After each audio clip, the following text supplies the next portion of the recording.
ಇರುವೆಲ್ಲವನ್ನು ಎಲ್ಲ ಜನಕ್ಕೆ ತೆರವಾಗಿಸುವ ಸಮಬಗೆಯ ಸಮಸುಖದ ಸಮದುಃಖದ ಸಾಮರಸ್ಯದ ಸಾಮಗಾನ ಲಹರಿಯ ಮೇಲೆ ತೇಲಿ ಬರಲಿದೆ ನೋಡು ನಮ್ಮ ನಾಡು.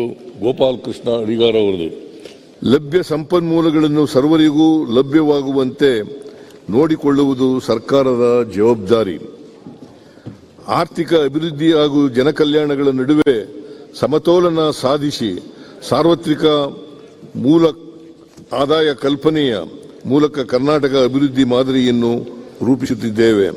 ಪಂಚ ಗ್ಯಾರಂಟಿಗಳು ಸೇರಿದಂತೆ ನೀಡಿರುವ ಹಲವು ಕಲ್ಯಾಣ ಕಾರ್ಯಕ್ರಮಗಳು ಉಚಿತ ಕೊಡುಗೆಗಳಲ್ಲ. ಇವು ಆರ್ಥಿಕ ಮತ್ತು ಸಾಮಾಜಿಕ ತತ್ವದಲ್ಲಿ ಮಾಡಿರುವ ಹೂಡಿಕೆಗಳು ಎಂದು ಆತ್ಮವಿಶ್ವಾಸದಿಂದ ಹೇಳಬಯಸುತ್ತೇನೆ. ನಾಡಿನ ಖ್ಯಾತ ವಿದ್ವಾಂಸರಾಗಿದ್ದ ಮುಜಾಫರ್ ಅಸಾದಿಯವರು ಗ್ಯಾರಂಟಿ ಯೋಜನೆಗಳ ಹಿಂದೆ ಬಡತನದ ನೋವಿದೆ, ಬಡತನದ ಹಿಂಸೆ ಇದೆ, ಮಹಿಳೆಯರಲ್ಲಿ ಮಡುಗಟ್ಟಿದ ನೋವುಗಳಿವೆ, ಅಸಮಾನ ಭಾರತದ ಪರಿಕಲ್ಪನೆ ಇದೆ ಎಂದಿದ್ದಾರೆ.